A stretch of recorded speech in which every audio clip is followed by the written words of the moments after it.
ഒരു വീട്ടിൽ നിന്ന് തന്നെ MP MLA എന്നൊരു അപൂർവ സംഭവം കൂടി തെരഞ്ഞെടുപ്പിലുണ്ടായത്. ആ സന്തോഷത്തെ എങ്ങനെ കാണും? വളരെ സന്തോഷത്തിലാണ്. അതായത് കേരള ചരിത്രത്തിൽ ആദ്യമായിട്ട് ഒരു പാർട്ടിയിലും ഭർത്താവ് MPയും ഭാര്യ MLA ആയിട്ടില്ല. അപ്പം അത് പാർട്ടിയും ജനങ്ങളും അനുവദിച്ചതാണ്. അതിലുള്ള സന്തോഷം ചെറുതല്ല.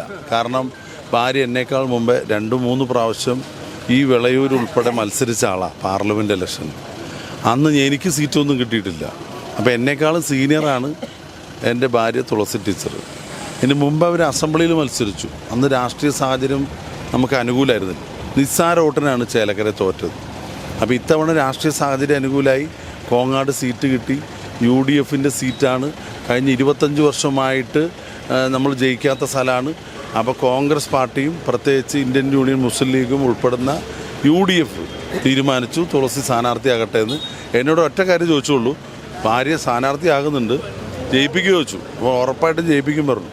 അപ്പോൾ അത് പാർട്ടി മുന്നണി നേതൃത്വത്തിന് കൊടുത്ത വാക്ക് പാലിക്കാൻ പറ്റി. അത് ജനങ്ങൾ കൂടെ സഹായിച്ചിട്ടാണ്. അപ്പോൾ ജനങ്ങളോടാണ് അതിൻ്റെ നന്ദി 5 വർഷക്കാലം പ്രവർത്തിച്ച് പ്രകടിപ്പിക്കേണ്ടത്. അത് ചെയ്യും. പട്ടാമ്പിക്ക് 10 മാറ്റ് സമ്മാനിച്ചുകൊണ്ട് ലൈറ്റ് വെയ്റ്റ് സ്വർണ്ണാഭരണങ്ങൾക്കും ഡയമണ്ട് ആഭരണങ്ങൾക്കും മാത്രമായി ജില്ലയിലെ ആദ്യത്തെ exclusive showroom Ostra golden diamonds, Perinthalmanna road, Pattambi.